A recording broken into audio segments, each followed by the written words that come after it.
So what's up mga ka-Vlogspot? Ang ating pag-uusapan ngayon sa ating review ay tungkol sa US Army Patrol Cap, different sizes and colors. So ano pa hinihintay niyo mga ka-Vlogspot? Subscribe, like, and share na sa ating Tito J Manila Vlogspot. What's up mga ka-Vlogspot? This is Tito J. So time to review tayo ng ating mga US Military Patrol Cap.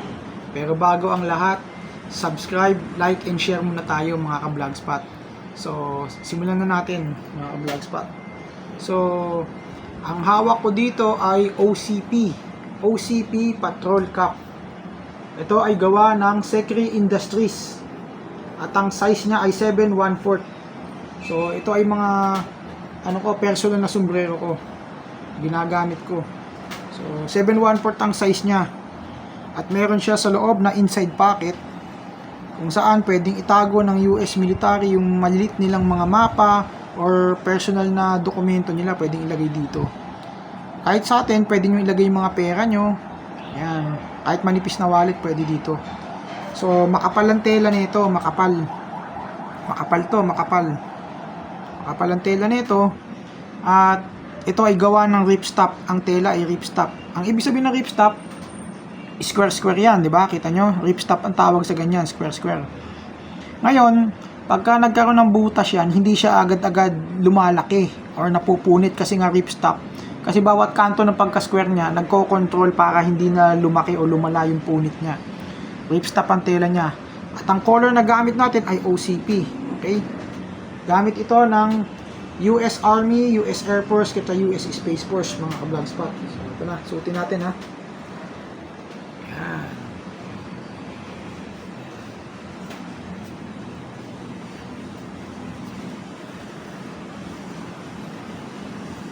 So, hindi ko na siya i-ranger roll. Yung simpleng USR lang. US Army lang suotin natin. Yan. Para makita nila yung posing ng patrol cap. So, dito sa gitna, inilalagay yung rank. It's either you are a specialist, kung tawagin sa atin ay private, sergeant, staff sergeant, gano'n dito nilalagay yon hanggang general dito. Okay? Tapos yung, ayan, tingnan yung gilid. Diba? Maganda yung pagkaka-form. Tapos yung pinakalikod niya, ilalagyan ito ng Velcro. Sure name. Yung apelido mo dito lalagay. Pag US Army ka, ilalagay yung apelido mo rito. Yung Velcro. So, ditanggal yan. Kasi Velcro nga eh.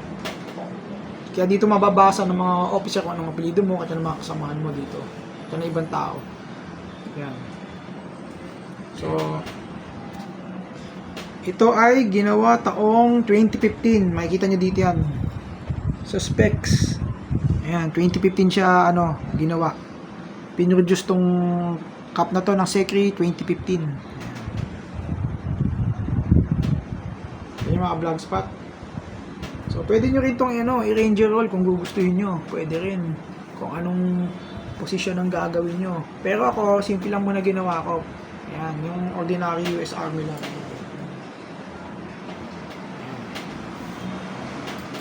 Okay mga ka-Vlogspot, so next natin ay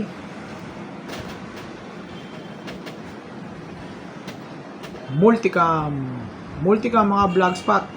Bakit multicam? Hindi siya OCP medyo lighter siya, mas light siya sa OCP. Ang tawag ito ay multicam. At ang tatak nito ay sambong ang tatak nito, medyo malabo na kasi luma na eh. Ayan, sambong. Mga ka-Vlogspot take note. Pag nagkaroon man kayo ng ganito, nabigyan kayo kunyari, may relatives kayo, binigyan kayo ng ganitong cap, wag nyo tatanggalin tong tiketa na to kasi ito importante to.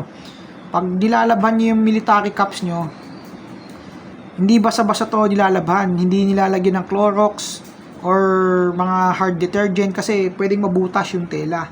Iba kasi yung tela ng US military. Maganda ang tela ng US military. Kailangan i-maintain nyo yung kulay. Kahit nabubura na to, at least yung kulay niya buhay na buhay. Nakita nyo, buhay na buhay, bago pa, pero matagal na to. So, gawa siya ng sambong. USA din to. Sa US din gawa to, sambong. At pinroduce siya taong 2001. Hindi. Hindi na makita, parang something like 2001 na ginawa. Multicam, US military multicam. Gamit din to ng US Army, Air Force. Yan, gamit ng US Army at Air Force. Wala pa kasing Space Force that time. Meron din siyang bulsa sa loob, mga ka-Blogspot. Yan, pwede nyo rin ilagay yung mga yung mga maps ginagamit ng mga US military. Nilalagay yung mga mapa nila, diyan nilalagay yung mga secret document. At kaya pwede nyo rin ilagay yung pera nyo dyan. Malilit na manipis na wallet, pwede nyo ilagay dyan. Kung ano man, basta wag lang nakakabutas ng tela. Ayan. Multicam. Take note. Magkaiba po ang OCP. Ito po ang OCP, nasa kanang kamay ko. At ito po ang multicam. Ang multicam po ay lighter ng kulay. At ang OCP po are medyo darker. Yung part ng brown niya. Ito ay medyo may pagkakonting pink. Yung niya. So magkaiba to. Ito ang OCP. Ganito pong kulay ng OCP. Ayan. OCP po yan. At ito ang multicam. Okay, bakit multicam? Kasi ang multicam medyo parang may patayo. May mga nakatayo na ito. Yung pinaka-camouflage na brown, medyo patayo. Hindi guys, sa OCP, yung OCP kasi pahiga. Ang OCP pahiga. Okay, pahiga siya. Kaya magkaiba silang dalawa. Suotin natin ha. Ayan, i-ranger ranger roll ko lang. Pero parang mastig. Ranger roll. Ayan, ranger roll natin. Ranger style. Ayan.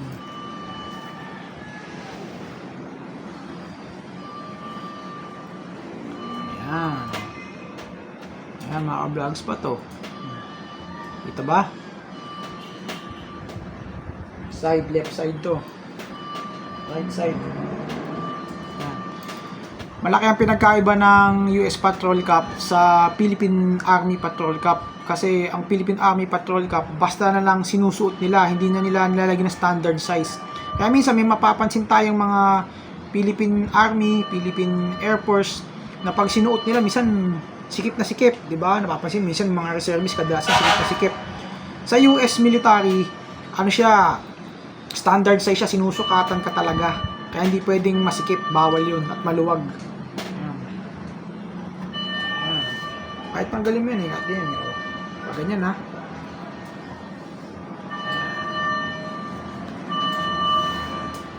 Ayan, back to normal ulit, back sa dati ulit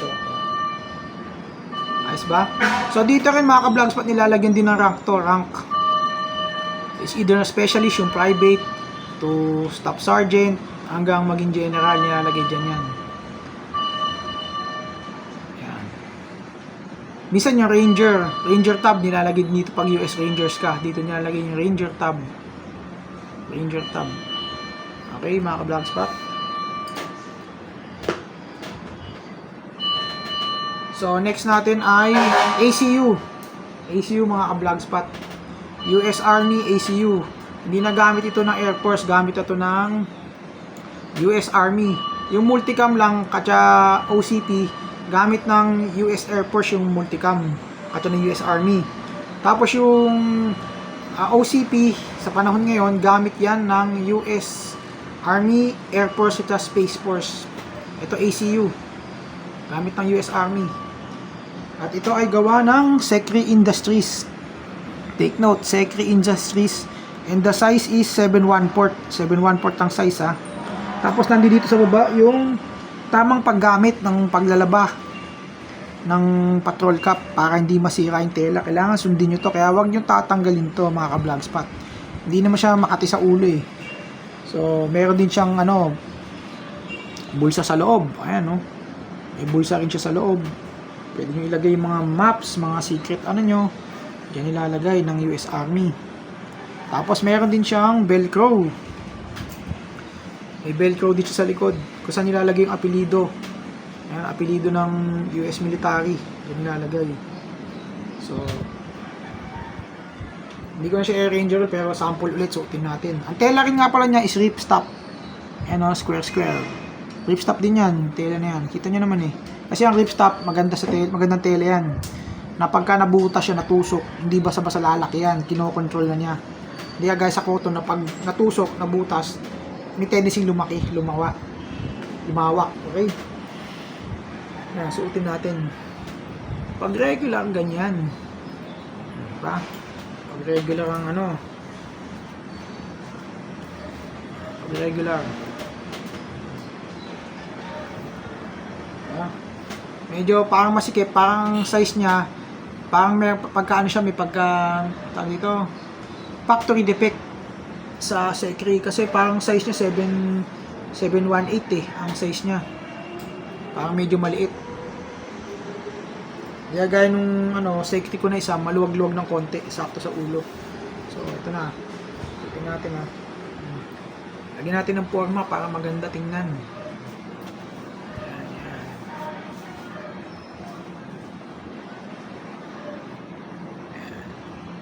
Ayos ba mga ka-vlogspot?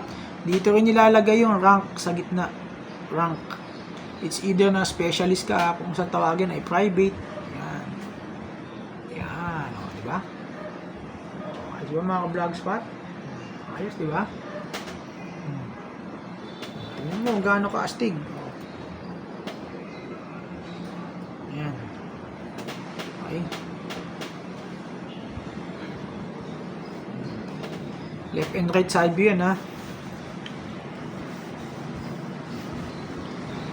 Ito yung mga ka-vlogspot. Oh. Yan yung ibabaw niyan. Pag ginanyan ko. So magkaiba yung ano, pagka Philippine Army or Philippine Air Force na patrol cup, hindi nila pwedeng i-ganito to. Lagyan na style na parang ranger style. Ganun, hindi pwede. Kasi una, kadalasan kasi masisikip yung mga sombrero nila. Kukumpira mo sa US military, mga ka-vlogspot. Ganda, di ba? So, bago to, iba't iba kasing brand ng mga nagko-contractor sa US military na cap. Meron ditong proper. Ito, Secre Industries. Okay? Secre Industries to. Ito yung nag-i-issue sa US military ngayon. Tapos ito naman ang proper. Nag-i-issue din to, proper. Mas maganda ang tela ng proper kasi mas makapal. Mas makapal to. Iba ang kapal, at matigas siya. Mas maganda tong proper. The best to. Ayan. Ayan, proper, mga vlogs. Patinan nyo mabuti. Kita ba? Medyo malabo. Ayusin natin. Ayan. So, size nito 7/1 port din. Lahat kasi ng ng patrol ka po 7/1 port Proper ang tatak. So, nakalagay ito 2001 siya pinroduce. 2001 siya pinroduce. So, andi dito rin yung guidelines kung paano nyo lalabhan to. Kailangan sundin nyo to para hindi masira yung tela ng military patrol cap nyo. Okay, mga ka-vlogspot?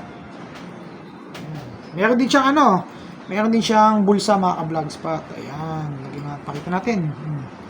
Ayan, may bulsa rin siya. Pwede nyo lagay yung mga, yun nga, yung mga mapa. Nilalagay ng mga US military mga mapa, mga secret document nila for special operations. Ayan.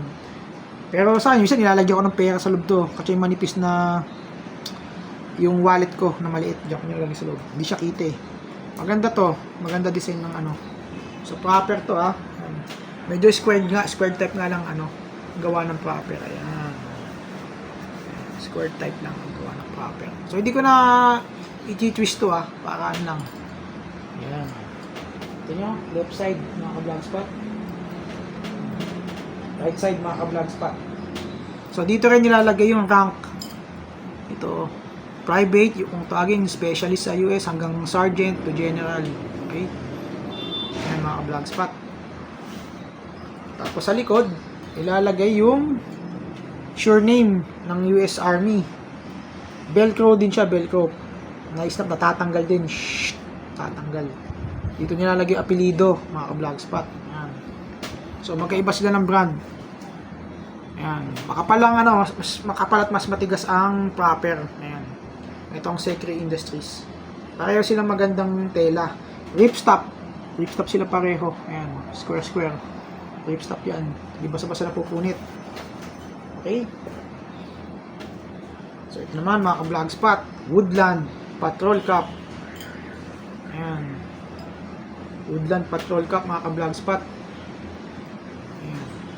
So, iba ang loob niya. Wala siyang bulsa sa loob. Either manipis siya rito, pero ang kagandahan nito ng gawa ng US military, pag nababasa kayo ng ulan, hindi basa-basa pumapasok yung tubig.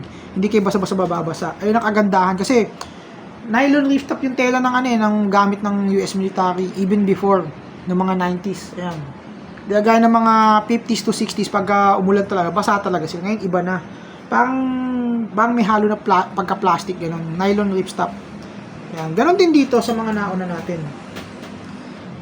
Hindi rin nababasa ng ulan pagka naulanan kayo. Hindi basa-basa tumatagos ang tubig. Matagal. Napakatagal.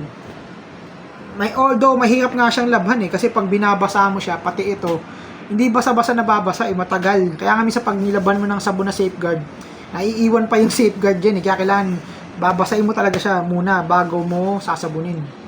So pinagkaiba nito, meron siyang air cooling system. Ayan. Sa dalawa, tatlo. Sa patrol cup ng US Marines, dalawa lang. Ito lang. So habang nagpa-pump to, syempre mainit ang panahon, nagpa-pump ito. Nag-produce siya ng hangin, nilalabas niya yung init. Pinapasok ulit niya yung mga bagong hangin. Ayan. So ito ay gawa ng Atlas Headwear USA. Atlas Headwear USA. Ayan. Atlas Headwear USA. Kita ba? O yan, 7/1/4 to. Ayan 7/1/4. 7/1/4 ang size. Kasi ito yung mga personal na gamit ko na sombrero, 7/1/4. So dito, wala siya ritong velcro type. Pero yung mga ibang version na makikita nyo sa may mga velcro type. Pero mostly noon, ng mga year 2000, nilagyan na nila to ng yung nameplate. Pero hindi velcro type, yung mismong tahina dito sa likod. Ayan. Ito, pwede natin i-ranger roll to. Mas maganda to Ayan. Kita nyo yan? Ayan ha. Ayan ang pagsuot nyan Ito mo. Mas maganda to. Ayan mga ka-vlog spot. So dito nilalagyan dito ng rank. From specialist, sergeant to general. Ayan, ang ganda Ganda na, di ba? Pag sinabi mo kasing ranger roll, chinitwist to. Ganito yan Kita nyo yan. Habang habang basa-basa siya, gaganyan yan. Ganyan. So, kailangan ito, nakapasok yan. Tapos, igaganyan-ganyan nyo. Gaganyan-ganyan siya. Para mag-ranger roll. Ayun yung tinatawag na ranger roll. Okay? So, balik natin ganyan. Mabilis lang, di ba? Mabilis ko lang magsuot ng patrol cup. Ayan, mga ka-vlog spot, di ba? Tingnan nyo lang ang left side ko. Left side. Right side. Ganda tingnan, di ba, mga ka-vlog spot? So, pwede rin natin pag ganito yan Mabilisan din ang suot. Ayun Yan, nakababa siya, nakababa. Tapos, hawakan na natin to Hapak. Diba? Hindi ko na ginanon. Diba? Yung kagandahan sa US military. Yung iba, hinahawakan nila yan dito. Sa pinaka-yun hinahawakan. Susuotin. Ganyan. Ayan. Ayos ba?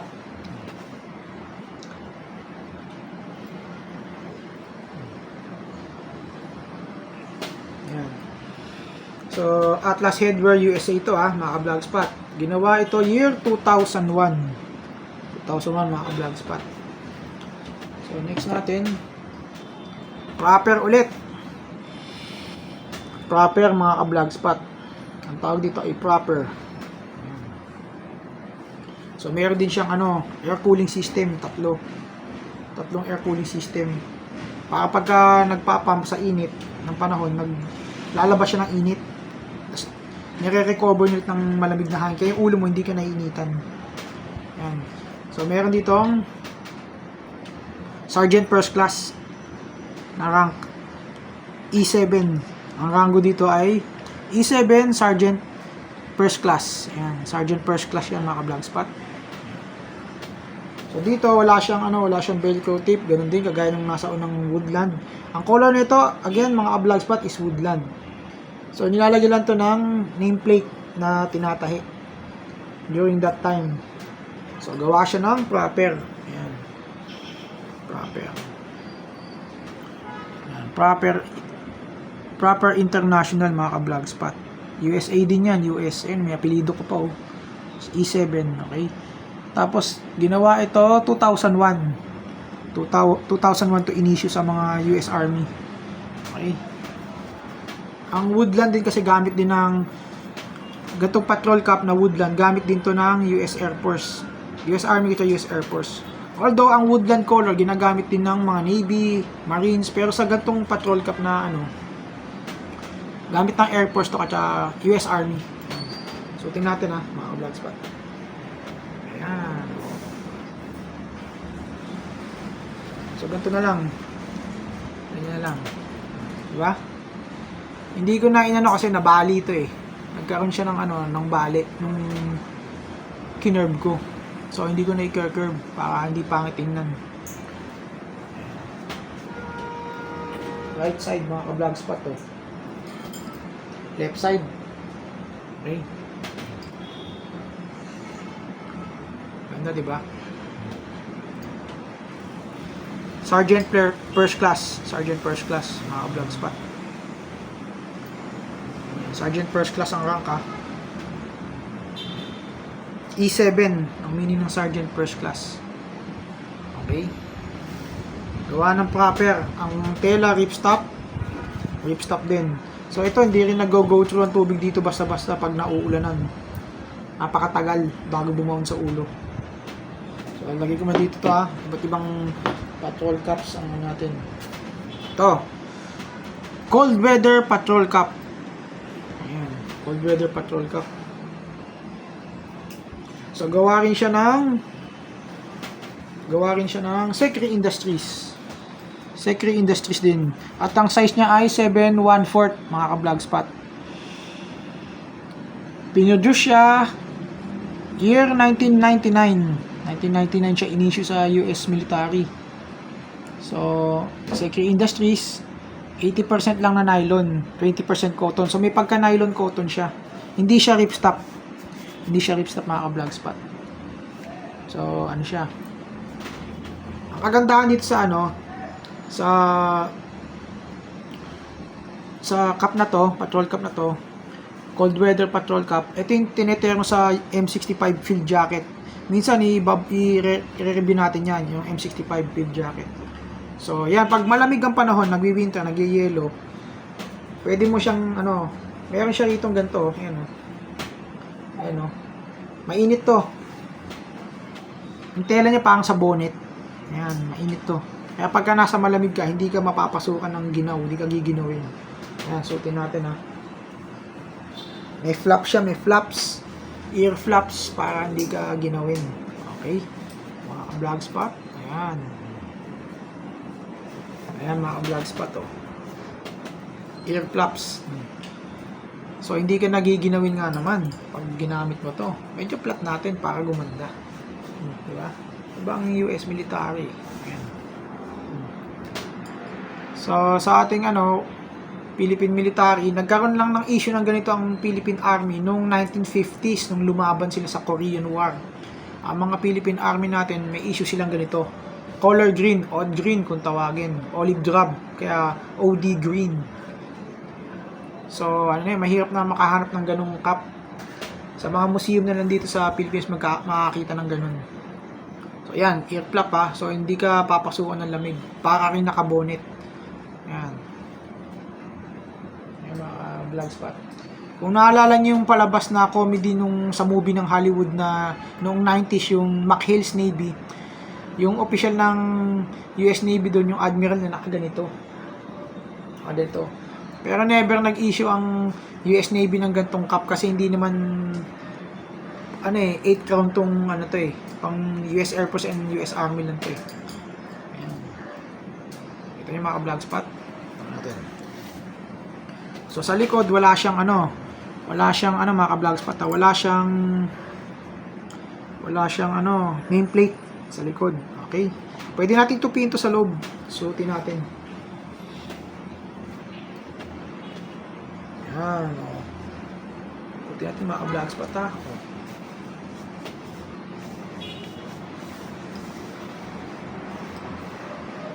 Ayan.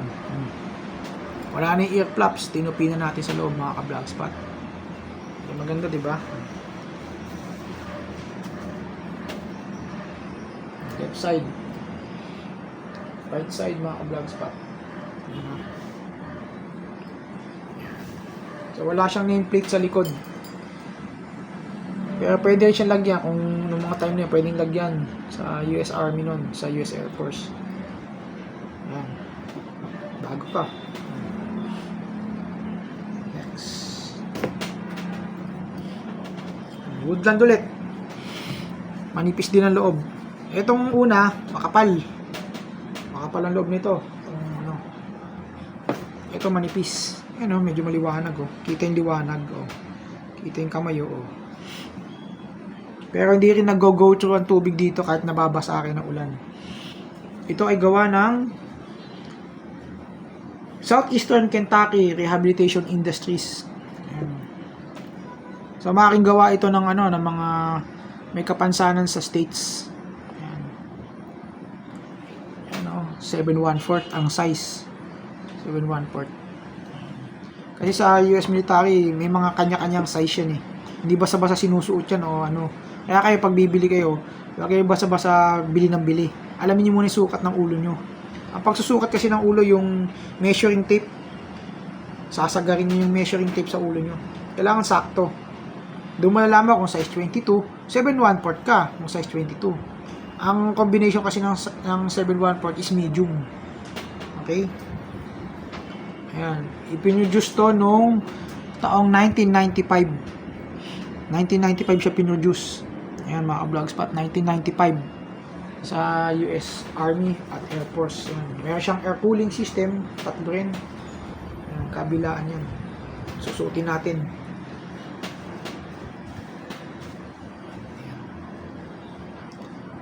Ayan medyo tabingi.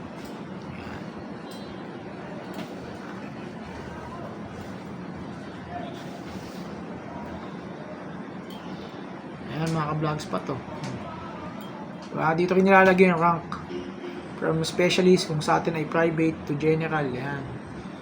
So wala siyang velcro sa likod.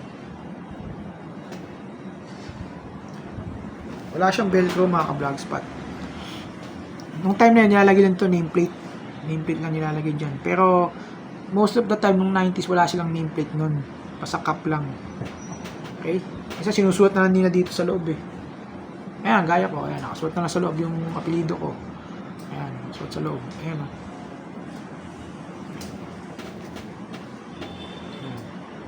Woodland ang color na to. Woodland. Okay? Woodland color yan. Ito pa. Isa pang woodland, mga ka-vlog spot. Isa pang woodland, mga ka-vlog spot. Ayan. Gawa ito ng RNB USA. Kita ba? RNB USA. At ang size ay 7/1/4 din. At ito'y pinroduce noong taong 2001. 2001 siya in-issue sa US military. 2001. Tapos andito ulit yung instruction kung paano nyo lalaban. Kaya huwag nyo tatanggalin itong label ito, itong tiketa.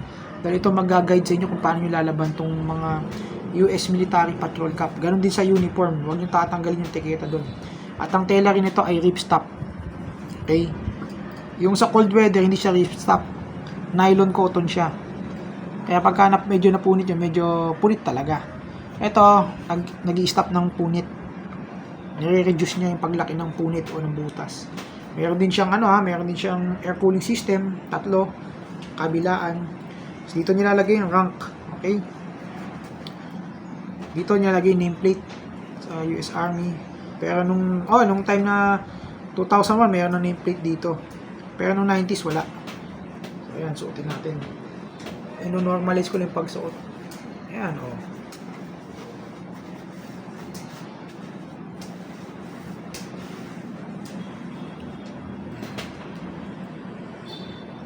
So, naka-issue rin to sa US Air Force at US Army that time.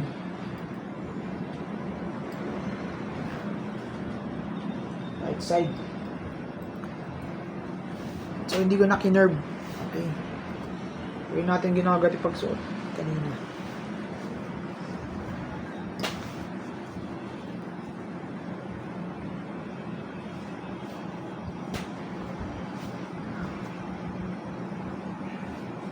Ayan. Okay. Diba?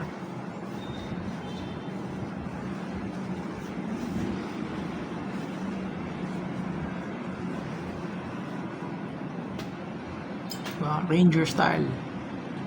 US Ranger style. So, hindi ko na i-curve to. So, masisira lang din i-curve. So, mga personal patrol cap ko to.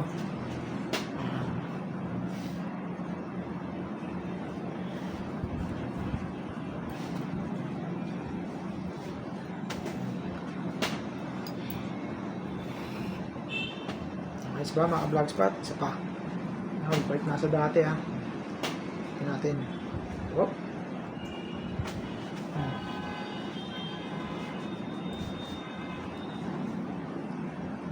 Ayos, diba? Ayos mga vlog spot, diba? Ayos. So, ang color nito ay woodland, mga vlog spot. So, inuna ko na sa inyo, i-review ko na sa inyo ang different types ng patrol cap sa US Army and Air Force. So, mga vlog spot, may natutunan ba kayo? So, ano pa hinihintay nyo? Subscribe, like, at i-share nyo na mga vlog spot ang ating Tito J Manila Vlog Spot.